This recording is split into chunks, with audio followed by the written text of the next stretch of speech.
Baik pemirsa TVR Parlemen dimanapun Anda berada, saat ini saya sedang berada di depan ruang rapat Komisi 2 DPR RI dan dapat Anda ketahui bahwa saat ini BMKG telah memprediksi di bulan Februari sejumlah wilayah di Indonesia akan mengalami cuaca ekstrim.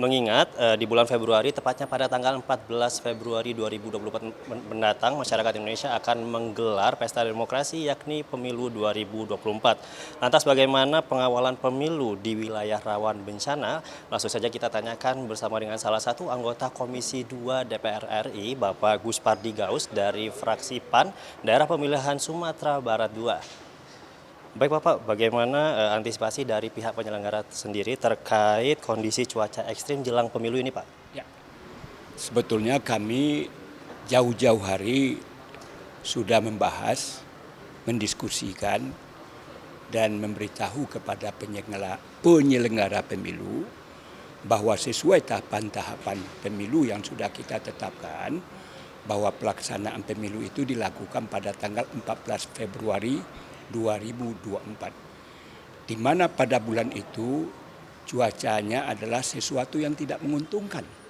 Karena pada bulan Februari ini adalah musim hujan.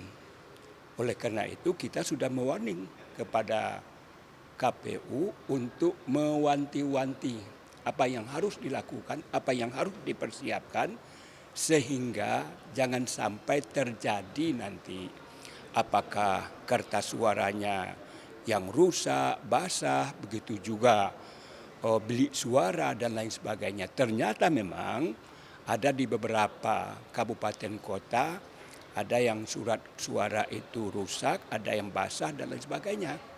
Oleh karena itu, karena waktu tinggal 1 minggu lagi, tentu saya yakin dan percaya KPU sudah melakukan persiapan-persiapan untuk mengantisipasi cuaca yang tidak bersahabat pada pelaksanaan pemilu di 2024 itu.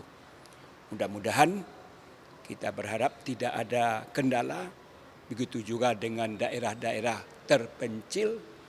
Bagaimanapun kita ketahui bahwa Indonesia terdiri dari berbagai ribu pulau, terdiri dari daerah-daerah terpencil, tentu ini juga harus menjadi perhatian bagi KPU untuk mengantisipasinya. Bagaimanapun ini juga menjadi keberhasilan bagi KPU untuk bisa bagaimana pelaksanaan pemilu itu dilakukan dengan tidak ada persoalan dalam mendistribusikan barang, dalam mendistribusikan kertas suara, bilik suara, dan lain sebagainya. Tentu kita harapkan demikian, sehingga tidak ada satupun masyarakat yang dirugikan akibat daripada tidak mampunya KPU dalam mengantisipasi sebagaimana yang saya katakan tadi. Baik Pak, jikalau memang ada nantinya pada saat proses pemilu ada misalnya terjadi bencana Pak, apakah ada mekanisme sendiri Pak untuk hal tersebut? Dan ini sebetulnya sudah lazim. Jadi kalau seandainya bisa saja di suatu TPS atau beberapa TPS terjadi kegagalan dalam pelaksanaan karena banjir, karena ada sesuatu yang bencana alam, itu memang ada aturan yang mengatur ada pelaksanaan PSU. Jadi artinya dilakukan pelaksanaan pemilu di daerah TPS yang bersangkutan. Artinya masyarakat insya Allah tidak dirugikan.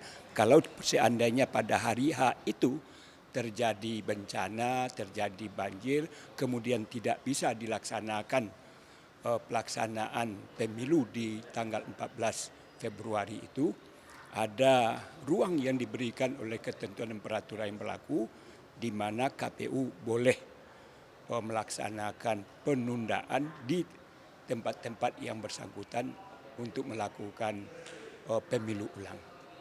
Baik Pak, terima kasih atas waktunya. Baik pemirsa, itu saja bincang-bincang kami bersama dengan salah satu anggota Komisi 2 DPR RI yakni Bapak Gus Pardi Gaus, dan beliau mengatakan bahwa Komisi 2 sendiri telah optimis jika KPU dapat melaksanakan pemilu ini berjalan dengan lancar. Dan juga tadi Bapak Gus Parigaus juga mengatakan jikalau memang ada bencana di suatu daerah pada saat pemilu akan dilakukan PSU, yakni pemilihan suara ulang. Dan pemirsa, itu saja yang dapat kami laporkan. Saya Umam Hidayat mengucapkan terima kasih dan kembali ke studio.